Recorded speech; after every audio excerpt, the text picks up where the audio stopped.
時丸田中のモーニングラディオ。皆さんおはようございます。時丸です。今日は9月17日水曜日、時刻は朝の6時を回りました。東京のホワイトボックススタジオよりお送りしています。皆さんいかがお過ごしでしょうか。ラジオの時間です。何かしながら作業用に聞いてください。今日もやっていきます。あっという間だね。ほんとね、1週間ね、びっくりするね。なんかちょっと暑さが和らいできたかなと思いますね。なんか夕方ふと涼しかったり、明け方とかはもう冷房なしでちょっといけたり、でもだんだん日中気温が上がってくるんで、それで結局冷房入れたりしてますけども、でもね、だいぶ季節がね変わってきたなと感じます。はい。今日ね、最初にね、お礼と告知させてください。皆さんに前回紹介したこの取ること生きること、私の新刊ですね。これが先週販売されたんですけど、買っていただいた皆様本当にありがとうございます。手に取っていただいて、読んでいただいて。で、ありがたいことにね、皆さん買っていただいたおかげで、Amazon の販売ランキング、カメラ部門でなぜか2位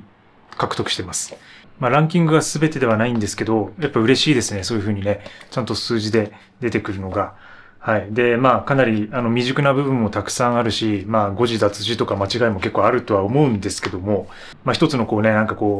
一冊として、完成したので、もし、写真に興味がある方は読んでみてください。もう完全にもう写真のことしか書いてないんで、もしかしたらその写真とかカメラとかをやってない人にとっては、面白くないかもしれないですね。ほとんどね。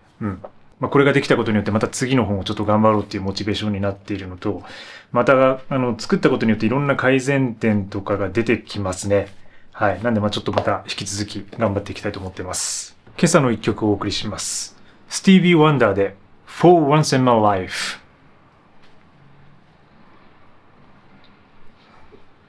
はい、スティービー・ワンダー For Once in My Life、 1968年のナンバーです。すごいね。これスティービー・ワンダー調べたら18歳みたいです。18歳の時にこの曲を書いて発表してますね。で、この後のその音楽の流れとか、スティービーのその制作の流れに結構いい影響を与えたアルバムとされていて、で、歌詞の内容としてはだいぶね、ラブソングなんですけどね、大切な人をようやく見つけたみたいな、そういう甘い感じ。でも1968年っていう感じがしないですね。今聴いても色褪せないというか、むしろ今聴いても全然新鮮で、際立ってくるような、際立って聞こえてくるようなサウンドというか、そういう感じがします。ぜひ聴いてみてください。はい。で、続いて本日のヨガスートラのコーナーはちょっと今日お休みにして、ちょっとこれから行ってみます。すいません。自分の本で。通ること生きることの中からランダムで私が選んだページをちょっと読み解くっていうコーナーです。自分の本でやるのちょっと恥ずかしいけども。この辺いきます。はい。縦位置のフレーミングと写真の重心についてっていう78ページですね。はい。ちょっとね、読みますね。縦位置で写真を撮るという行為には独特の困難性がある。なぜなら私たちが使うカメラは基本的に横に構えるように設計されているからだ。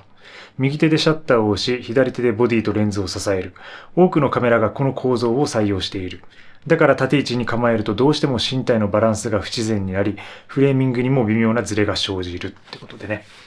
はい。で、2020年に、書いてるツイートから、いろいろ縦で撮ることとか横で撮ることを、考えたりしている章ですね。で、これ一章一章が独立していて、単発のエッセイみたいなものが並んでる形なので、どこから読んでも読むことができるんで、こういうふうにランダムでね、出てきたところを読むっていうのも読み方としてはいいかなと思ってますね。で、言ってることは、カメラっていうのは横位置に設計されてるんで、そもそも縦で撮るっていう感じに設計されてないってことが前提としてあると。で、これは道具のアフォーダンスっていうことでよく語られるんですけど、で、やっぱこういうふうに自然に構えるようになってるから横位置での撮り方が自然だと。でもそれを縦にしたときに、その作品性だったりとか、何かその違う行為としての写真行為が発生するっていうふうな、そういうことを考えている章です。で、ファッション写真の文脈では、縦でドキュメンタリーでは横っていうね、そういうことも関係していたりとか、ただファッション写真で縦でありながら、それは人物を捉えるから縦長っていう形で縦がよく使われるんだけども、あえて横構図を選ぶ写真家っていうのがいて、それがスティーブン・メイゼルとかだったり、ティム・ウォーカーとか、アニ・リーボビッツとか、いわゆるそのトップメゾンのワールドキャンペーンを撮ってるようなファッションフォトグラファーたち。その人たちはやっぱりその横構図、横位置っていうところになると。で、それはどういうことかと。ドキュメンタリーに寄せながらも劇場型。で、人物を捉えるのは横なんだけど縦になると。それは広告の形質の媒体とか状況にもよるし、ワールド展開するっていうところで、いろんなところで展開されるから、そういうバリエーションを取る必要があったりとか、いろんな理由があったりして、なんかそういうことについて考えてる。ごちゃごちゃと考えてるショーですね。はい。ぜひ読んでみてください。時丸田中のモーニングレディオ、毎週水曜日朝の6時から放送しています。で、番組へのお便りを募集していて、概要欄に貼ってますので、そちらからご応募ください。で、お便りがなかった週は、私がお休みの週にしたいんですけども、この話をしてからですね、皆さんが大変お便りを送ってくださるようになっています。感謝しています。もうラジオを休むなっていうね、感じになってますので、嬉しいことです。これはすごく。なので今週もね、無事に読み上げられそうです。で、今週ちょっとお便りが多いので、コメント読み上げ Q&A の分量をちょっと少なくして、で、お便りを読んでいきたいなと思っています。ラジオネーム、アボカドマグロ丼さんから。こんにちは。水曜日は時丸レディオの日ということで、毎週聞いています。今回初お便りとなります。先日、青空フリーマーケットへ出品してきました。出品料が2000円で、売上金額が4800円でフィニッシュしてきました。処分の仕方がわからなかった電池切れの時計が売れてよかったです。時丸さんは多くのものを断捨離してきて 100% 満足していますか？何か取り返したいものなんてありますかね？私は唯一90年代製のテレビデオを手放したのが心残りです。まだ使えたし画質も良かったので、あれはやっぱり良品だったのではないかと今でも思っています。ということで、アボカドマグロドンさんありがとうございます。初めてのお便りありがとうございます。フリマ出品してきたんだね。2000円売り上げて。よかったですね。売れてね。で、確かにそのなんか、売り方がわからないものとか処分がわからないものをとりあえずフリマに持ってくっていうのはいいですよね。なんかこう、調べればわかるんだろうけど、めんどくさいものをとりあえず持ってって、でもそれでお金になるんだったらね、フリマで売るっていうのはいい方法ですよね。手放しとして。で、自分はその多くのものを断捨離してきて 100% 満足しているかってことなんですけど、満足してますね。で、捨てたものに対して一切後悔みたいなものはないですね。というか、もう捨てたものを結構忘れているってこともあったりとかするんですけど、もちろんその思い入れがあるものとか取り返したいもの、あるっちゃあるかな。やっぱ楽器かな。楽器。手放したフェンダーのストラトキャスターとかを取り返したいっていうのはちょっとありますけどね。でもそこまでちゃんと取り返したいっていうよりかはなんかこう自分の中でのこう夢物語というか、なんかこう淡い思い出みたいな、いい思い出みたいな感じになってますけど、でもやっぱり自分が長く使ったものとか、本当に好きでずっとね、毎日使っているものとかっていうのは結構愛着が湧きますよね。だからやっぱりこうそういうものを手放した時に、手放さなければよかったみたいなことも思うんでしょうけど、自分はそれよりかは手放すことで得られた時間とか何もないっていうことに楽しみを見出すようにしているので、ほとんどね、後悔はしてないですね。90年代製のテレビデオって、これってテレビとビデオが一体化してるやつかな。テレビのブラウン管の下に、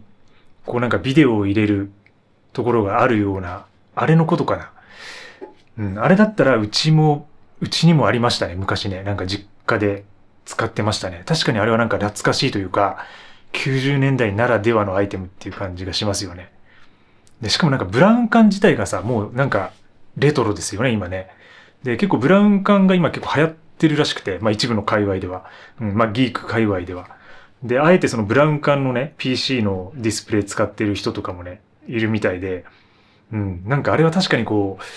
今使ったらどうなるんだろうっていう興味はちょっとあります。ラジオネーム、ハマチ食べたいさんから。こんにちは。最近ビビッときたものを教えてください。ちなみに僕は薄い財布を狙っています。ってことで。最近ビビッときたものか。ビビッときたものなんだろうな。ビビッときたものないかもね。最近ないですね。なんかもう物を欲しいと全く思ってないです。面白くない回答かもしれないけど。びっくりするくらいない。これは本当に。びっくりする。でも、でも財布っって言ってくれてるから、浜地食べたいさんが。で、一つ、あえて言うのであれば、そう、僕もね、財布。で、いつも使っている、紀ノ国屋オリジナルジップウォレット、時村田中スタイル。あれを、結局買って使ってるんですけど、なんか、やっぱあれってその消耗が結構激しいんですよ。激しいって言っても2、3ヶ月普通に持つんですけど、それでもやっぱりどうしてもその、素材的に使い捨てみたいなところがあるから、なんか第2マ素材でできた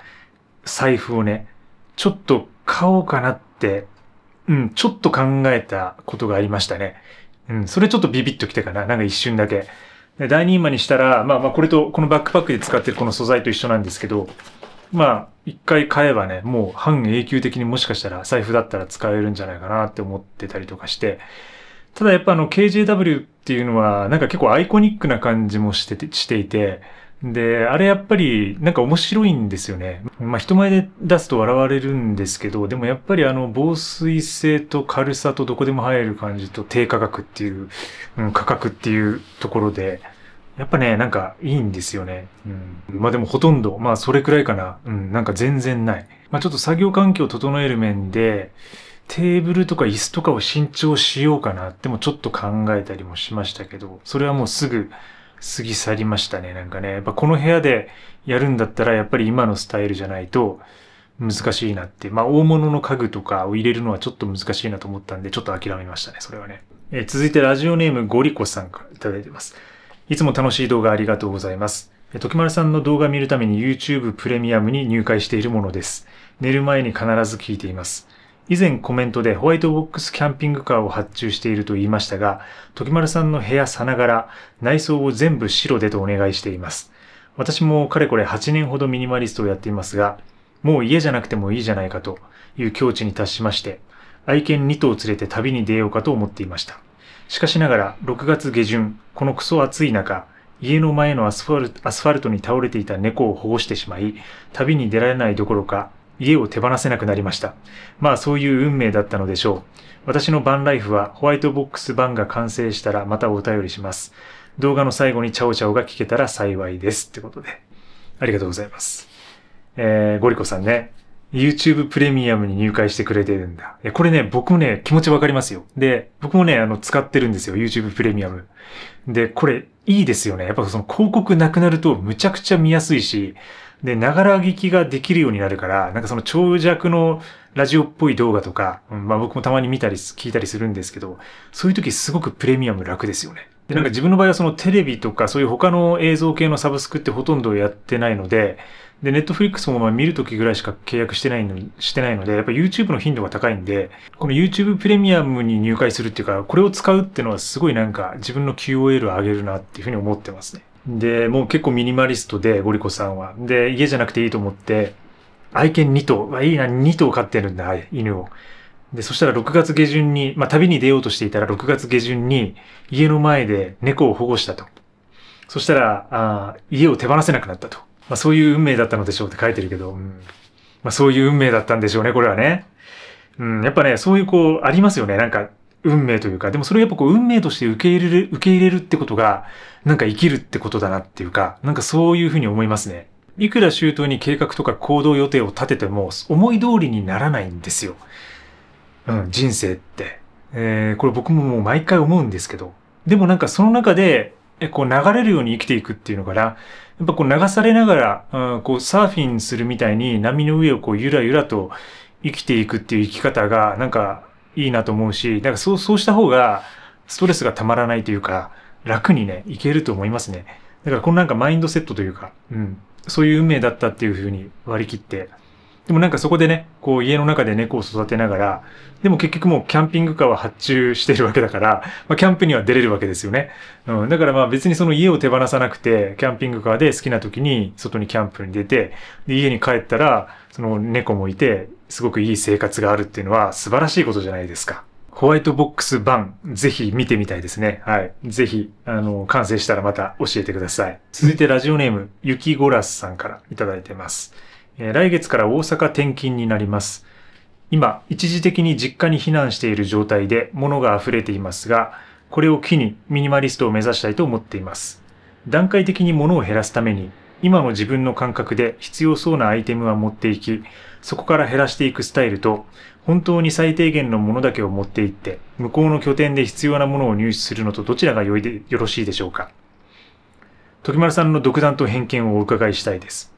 いつもラジオ楽しく拝聴しています。これからも投稿を続けていただけると嬉しいです。ということで、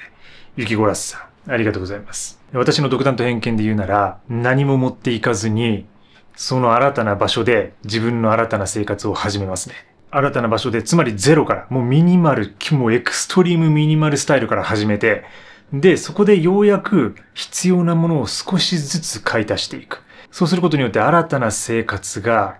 最初はハードモードで始まるんだけど、その何もないっていう気持ちよさをもう一番最初に味わうことができる。そして、不便な生活をやりながら少しずつ自分の装備を、しかもお気に入りのものだけを揃えていくっていう風な、その楽しみが出てくる。スティーブ・ジョブズみたいにね。スティーブ・ジョブズは、あの人、自分の家具選びにこだわりがありすぎて、8年間部屋の中に入れる家具を選べなかったと。だからああいう風なミニマルな、もう何もない部屋に座ってコーヒーを飲んで、レコードと後ろにスピーカーのパネルが2つあって、ティファニーのキノコ型したフロアランプがあるっていう風なあの写真が残ってるんですけど、あれはそのこだわりが強すぎて、部屋に家具を入れられなかったっていう風にされています。本当かどうかわかんないけどね。妻と趣味が合わなくて揉めていただけかもしれないですけど、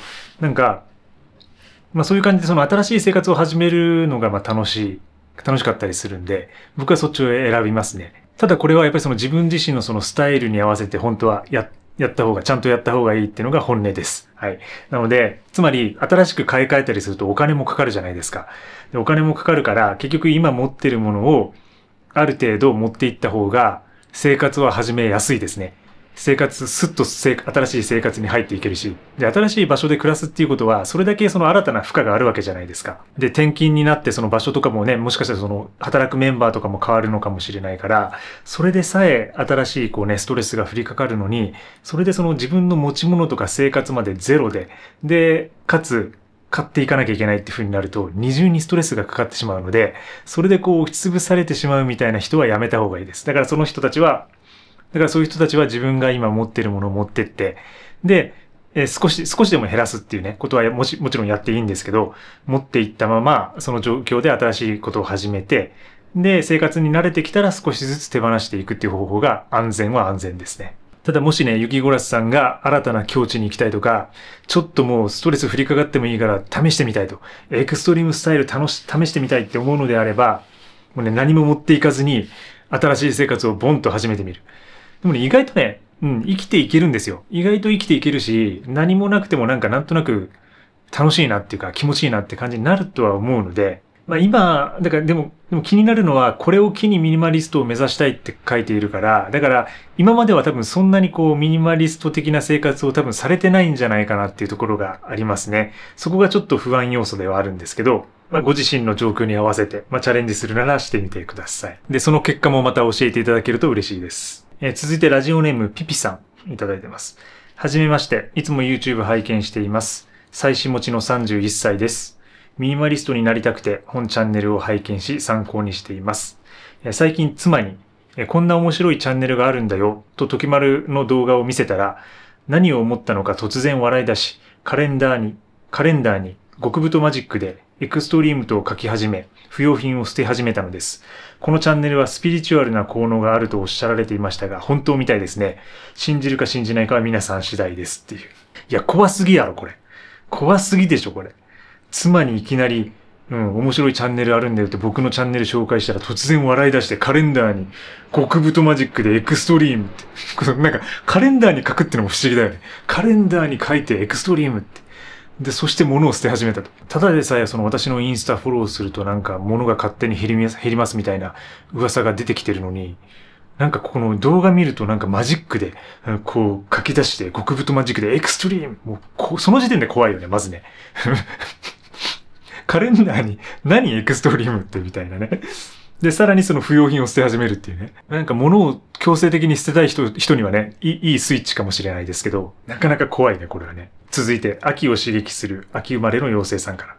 時丸さん、こんにちは。秋を刺激できてにっこりな妖精です。先週、時丸さんに言われて、サイトに直接行って退会してきました。ついでに思い出したサイトもあったので、そこでも退会しました。ここまでやると気分がいいですね。今回は仕事について書かせてください。書いていた原稿を出版社さんに送れました。ここからは私の手を離れて出版社さんの検討になる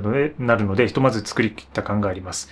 絵本作家は一般的には別の仕事をしながら活動する人が多いなと思う印象ですけど、私にとって作品制作はライスワークでなくライフワークなんだと思っています。外に働きに出ながらやるか専業でやるか考えた時期もありましたけど、外に働きに出るっていう選択は手放しました。これからも作家活動は専業でやろうと思っています。選択をミニマルにしたら悩まなくなったので、今は仕事に集中することができていますってことで。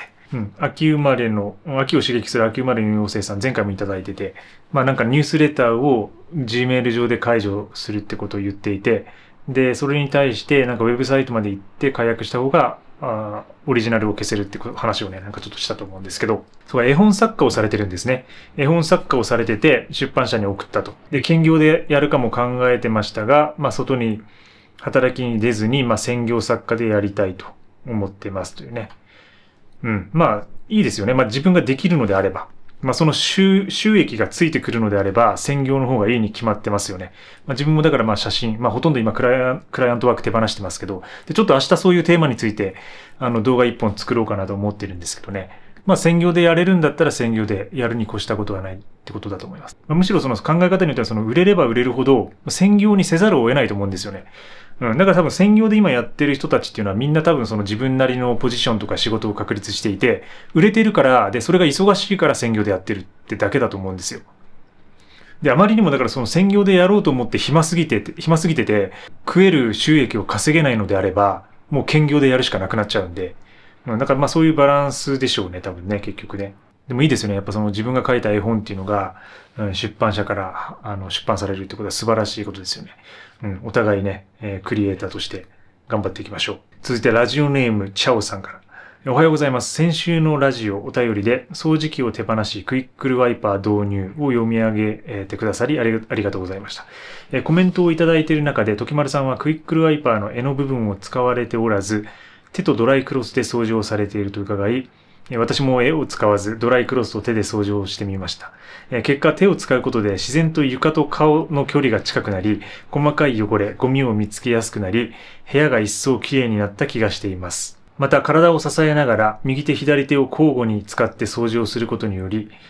なり、毎朝良い運動ができています。いつも気づきをありがとうございます。これからも動画楽しみにしています。追伸、時丸さんが出版された本も Kindle で購入させていただきました。通勤時にいつも読ませていただいてます。ということで、チャオさん、いつもありがとうございます。クイックルワイパーを、僕がその絵を使ってないっていうね、話をしたんですけど、それを実際にやってくれたみたいですね。でもそうなんですよ。これいいんですよ。だからその、使わないと、本当にその床との距離が近くなるから、まさにもう書いてくださってる通りで、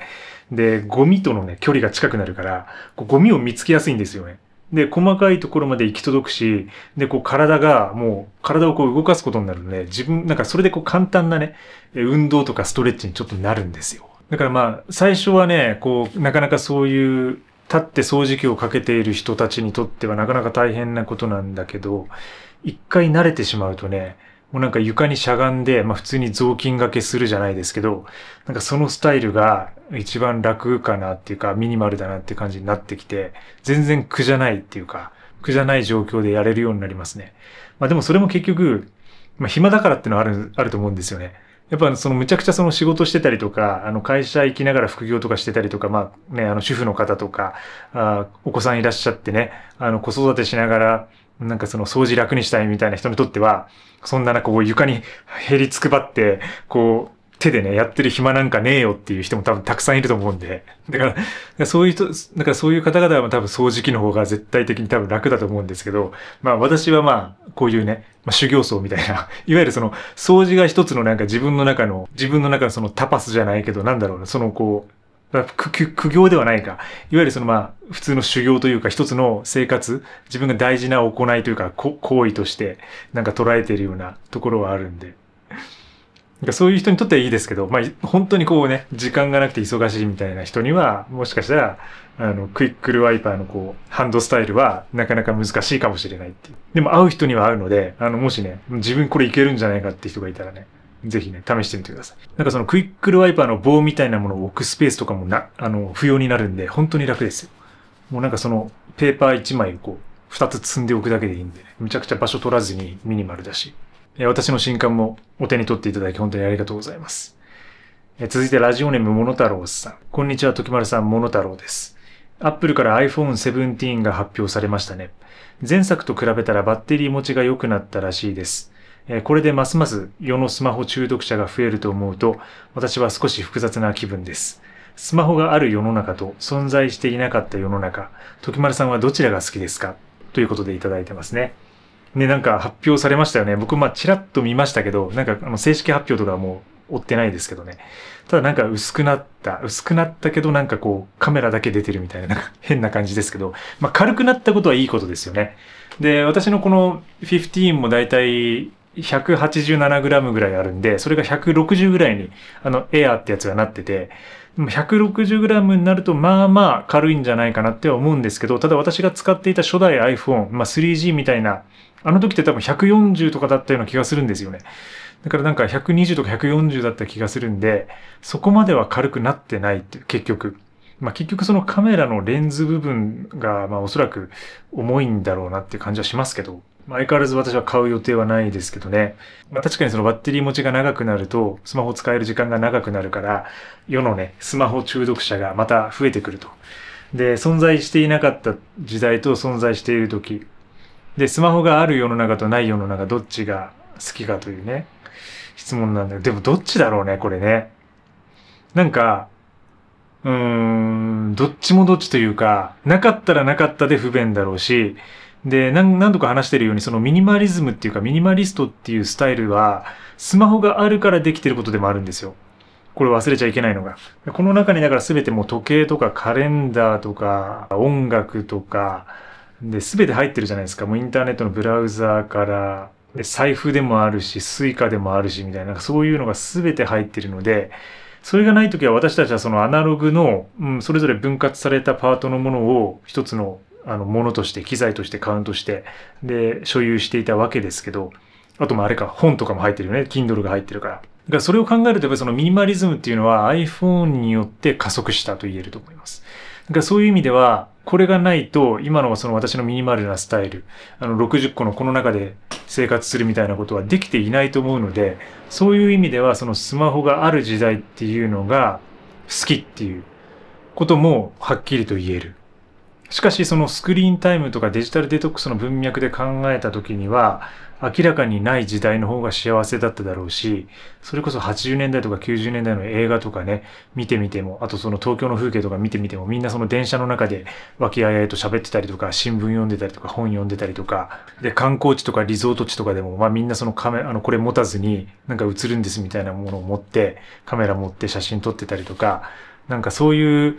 やっぱこう、なかった時代の良さもあるしね。だから一概に言えないですね。だから僕らにできることは、今の時代っていうのを受け止めて、で、昔のその懐かしさみたいなもの、郷愁みたいなものに駆られすぎずに、現実的に見ながら、なるべくそのスマホの使用をうまく、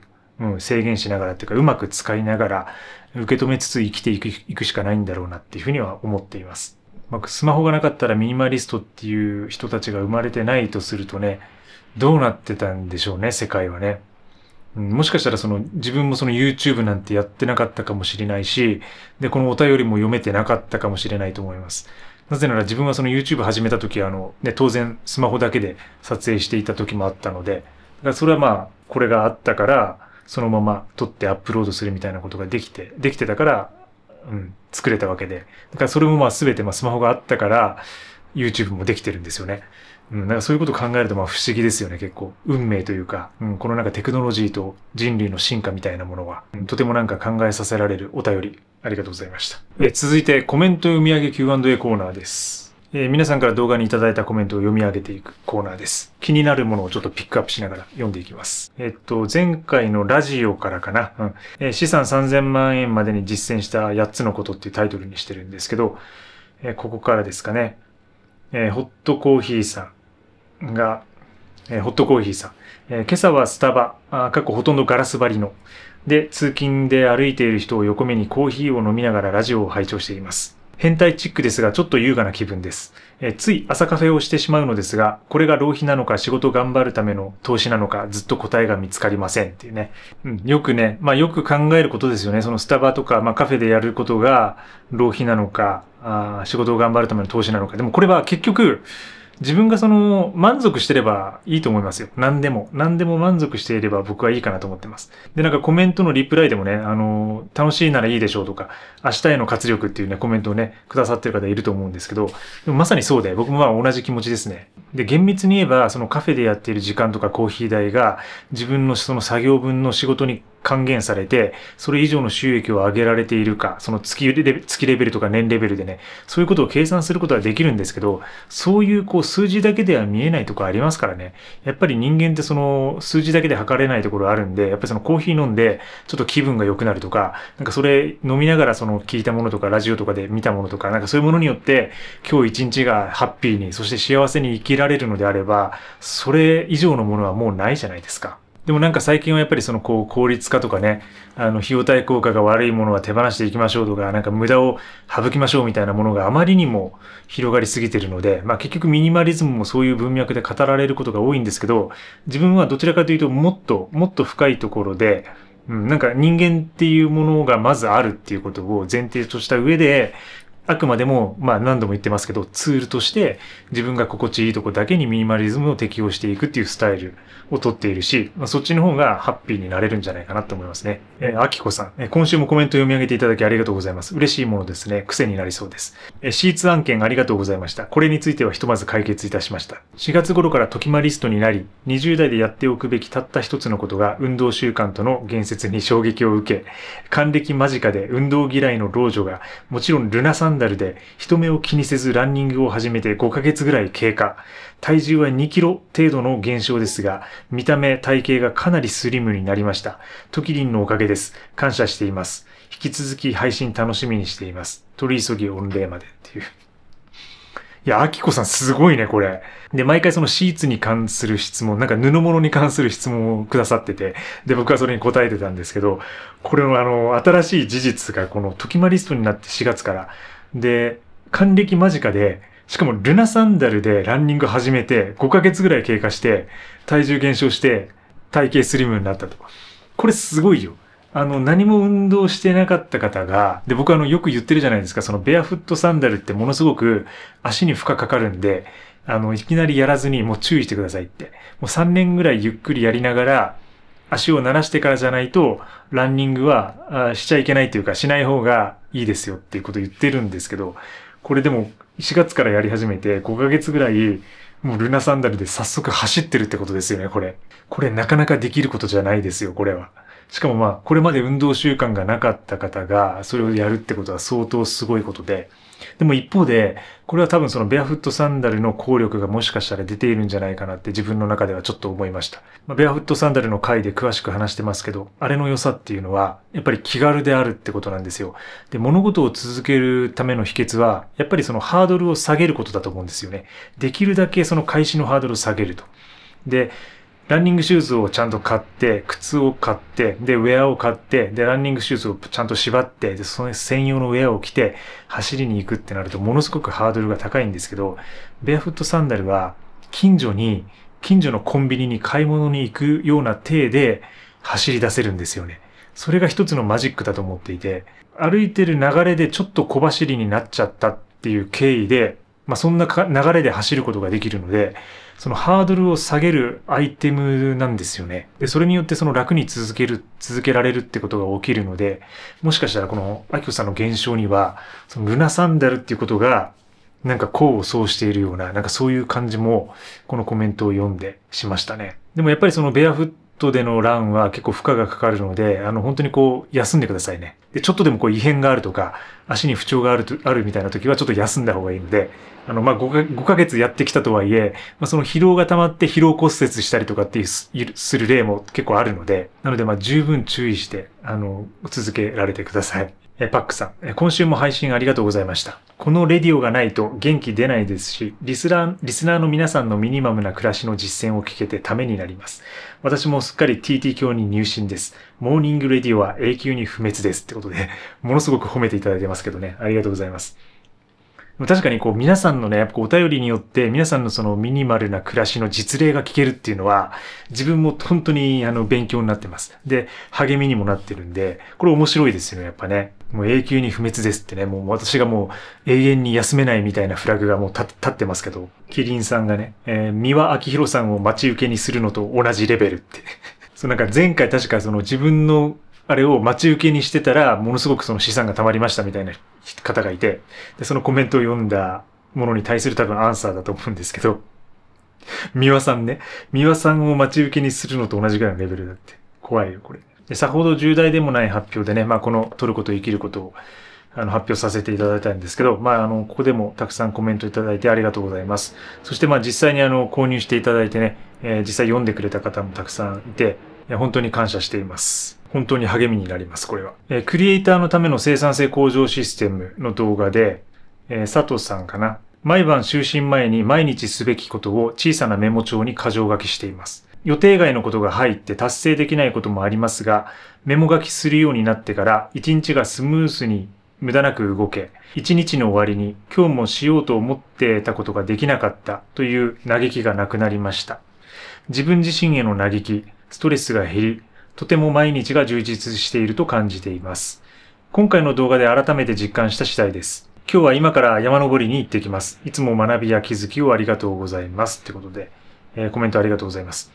いや、素晴らしいですね。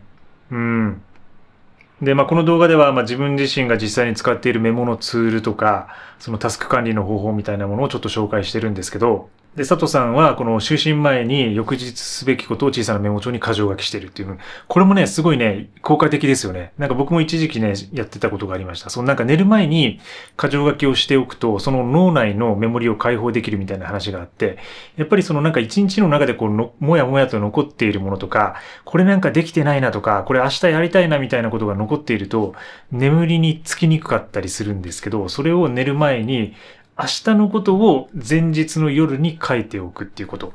このスタイルも結構ね、なんか効果があるような気はしますね。で、実際にその一日がスムースに動いて、で、一日の終わりにもう今日思ってたことできなかったってことがなくなったと。だからちゃんとタスクを自分のやるべきことをこなすことができるようになったと。で、ストレスも減ったってね、書いてくださってるんで、これやっぱり効果があるんだと思いますね。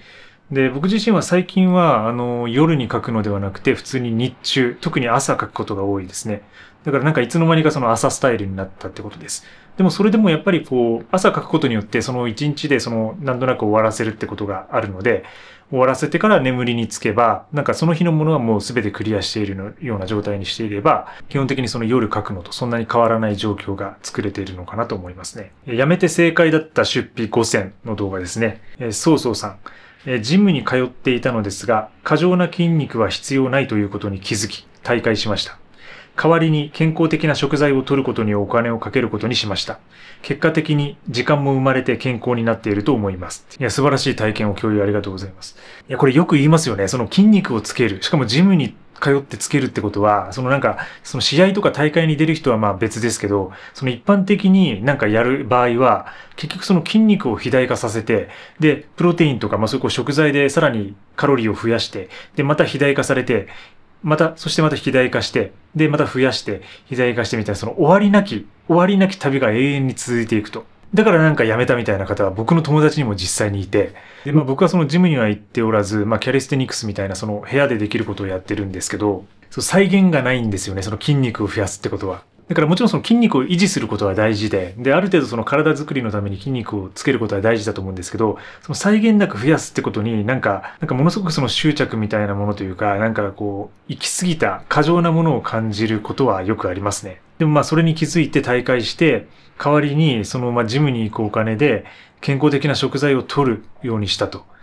これなんかすごいいいですね。なんかその分のお金をちゃんと別のとこで健康に回すっていう。そしたら美味しいものを食べられるし、健康にもなるし。で、筋トレはね、最低限やっておけば、なんかその違う側面、食材の部分とかで楽しみとか幸福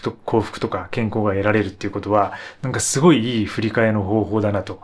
このコメント読んで思いました。で、実際に結果的にその時間も生まれて健康的にもなってると。確かにその時間っていう側面でも、毎回そのジムに通ってね、着替えてやって、で、シャワー浴びて帰ってくるみたいなものっていくら家の近くにあったとしてもなかなかその時間はかかりますからね。結局その人の生活スタイルとかライフスタイルとか、あとはそのどれだけ筋肉を肥大化させたいかによるとは思うんですけど、目指すものにね。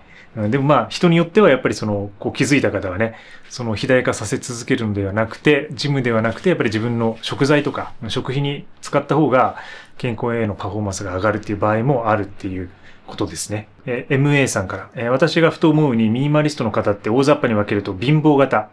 これは安物を買い込み、物が増える。で、一気に捨てて必要最低限、かつ少し良いものを残す。で、もう一つが富裕型。これは高級品を揃える。そして贅沢に疲れる。そして無駄を削ぎ落として高級品で洗練された少数精鋭にするの二大源流があるような気がしています。で、時丸師匠は明らかに裕福型の方だと勝手に区分けしています。ただ実際にはこの二つにピタッと分けられるというよりも、節約や環境意識から始める人、生活の効率化や心の余裕を求める人、美的センスやブランド志向からシンプルさに行き着く人、などの多様な理由や経路があるのだろうけれど、私は師匠のスタイルが好きです。ところで師匠の本を購入してダウンロードしました。ってことでありがとうございます。すごく的を得てると思いますね。で、MA さんはその貧乏型と、富裕型、つまり裕福型っていうふうに分けてくれてますけど、確かにその二大源流みたいなものはあると思います。で、僕が考えてるのは、もっとそういう源流っていうのは結局どこから来てるかってことを考えていて、つまりその裕福型っていうのはアメリカから来てるミニマリズムだと僕は思ってるんですよ。で、しかもアメリカの中でもそのカリフォルニアの文脈ですね。カリフォルニアのテック系の人たちが、最初は始めて、そこから流派ができてきて、で、やっぱりそのアメリカっていうのはその物質主義から来る。物質主義から逃れるために、ミニマリズムを適用していくというふうな考え方がまずあるんですよね。で、貧乏型って書いてますけど、これはどちらかというと日本のスタイルっていうのはどちらかというとこっちに区分けされるのかなと思っていて、で、つまりその節約ですね。もう節約という文脈が必ずミニマリズムにはついてくると。で、なるべくコストを削減して生活していくみたいな。で、安いもので暮らしていくみたいな。でも本来のやっぱアメリカ式っていうのは、その節約とはそんなに関係ないところにあるんですよね。人生の時間、自分の人生を取り戻すっていうところが本質にあるので、ただここでその MA さん書かれているように、確かにこの二つに二分論でピタッと分けられるものではなくて、これは本当に。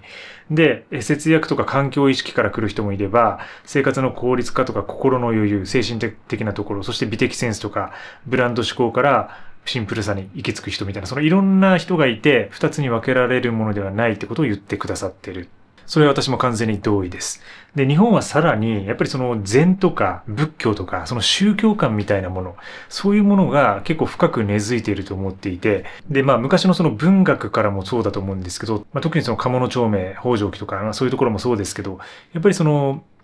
質素な暮らしっていうものが一つの日本的美学、そして文化として語られる側面があるし、で、それやっぱりその禅とか仏教みたいなもの、少ないもので暮らすことがその美徳とされるような世界観が一つあるなと思います。それが一つのその日本のミニマリズムのちょっと独特なところかなと。で、それは多分アメリカにはなくて、だからアメリカはどちらかというと、そういうところを日本から学ぼうとしていたりしますよね。だからそのスティーブ・ジョブズが禅っていうものを取り入れたのも、その禅のそのミニマルさというか、禅のミニマルなスタイルを取り入れてるっていうことになるので、そういうものが本当にいろんな流派とかスタイルとかあと宗教とかそういうものがぐちゃっと言い混ざって、で、それぞれのミニマリズムが世界各地に点在しているというか混在しているというか、そういうイメージがあります。自分の中では。ちょっと抽象的ですけど。豆腐さんから、7月に転勤で狭い部屋に引っ越し後、衣類収納の棚を捨てたり、日々のものを減らそうと見直しをしていますが、インナー類をどう置くか悩んでいる。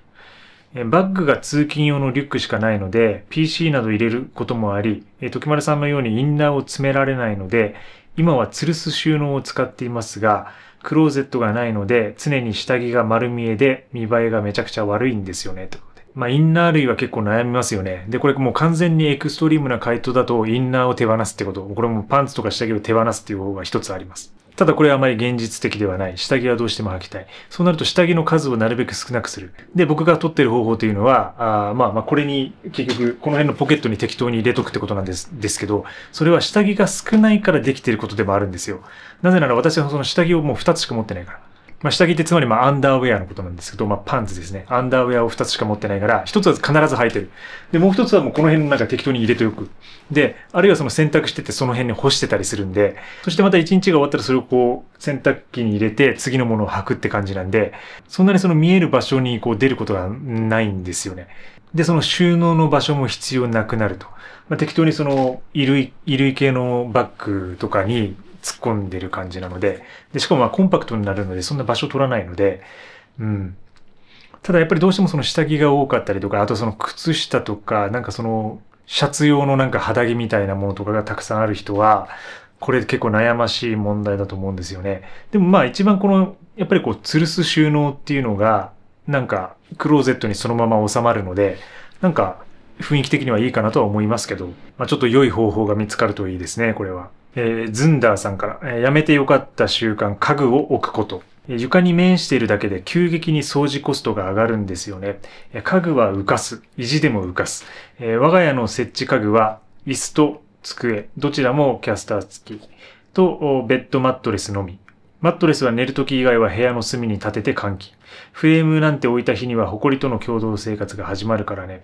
ちなみにテレビとスピーカーの代わりにポップインアラジンはスーパーおすすめです。時丸さんは検討したことありますかってことで。いいですね。やっぱ家具を置くことをやめたと。で、常に浮かせておくっていうのは大事だよね、やっぱね。で、これむちゃくちゃ面白い、僕の大好きなバーテンダーというかシュールレアリストの方がいるんですけど、その方は、椅子とかまで全部浮いてますね。その人の部屋は。ほぼアーティストなんですけど、何度か家に遊びに行かせてもらってるんですけどね。もう入った瞬間にもう椅子とかテーブルも全部浮いてるんですよ。もう、ダリの絵画かって感じで。それはもうだから完全にその家具を完全に浮かせてる人です。そういう人です。それが本物です。で、床にはちょっと蛇がいたりと、蛇飼ってたりとか、で、水槽があったりとかするんですけど、ちょっと最近会えてないから久々にちょっと会いに行きたいんですけどね。もう完全にもうびっくりしますよ。入ったらもう椅子が浮いてるから、椅子とか机が上に。で、ポップインアラジンはおすすめですね。時丸さん検討したことありますかってことですけど、ポップインアラジンはね、検討したことないですね。だってあれ、あまりにもミニマリストすぎません？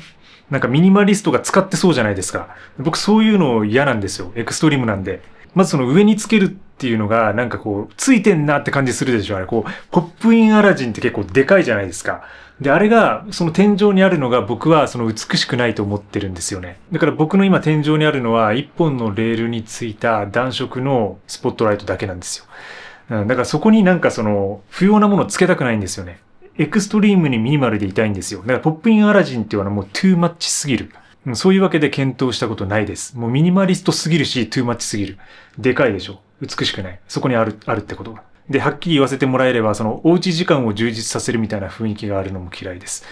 そこで動画とか映画とかをスクリーンに映して見るって感じなんでしょうけど、そうしたら絶対ワインとかピザとか欲しくなってくるし、で、ちょっと出前のお寿司とか頼んでね、ちょっとシャンパンパーティーとかしたくなっちゃうんで、だから僕は動画とかは全然もう PC とか、もうスマホで見るだけで十分だなって思ってるし、で、ずっと部屋にいない。だから僕はここはもう完全なスタジオであるし、生活の拠点ではあるんですけど、基本的にいない、ここにずっとは。ずっと都内も転々とするし、いろんなとこを旅しながらノマドワークしていくっていうか、ノマド的に働いてるので、そういうこともあって、あんまり家をね、充実させなくていいかなって思ってるところがありますね。でもこれは否定してたりとか批判してるわけではなくて、持っている方、それが便利だと思う方はガンガン使っていいと思います。それが自分が心地いいというのであればね、それは自分の感覚の問題なので、否定してるわけではないです、決して。そこはご了承ください。で、テレビを置くよりかは浮いてて、確かにその壁に映せるから、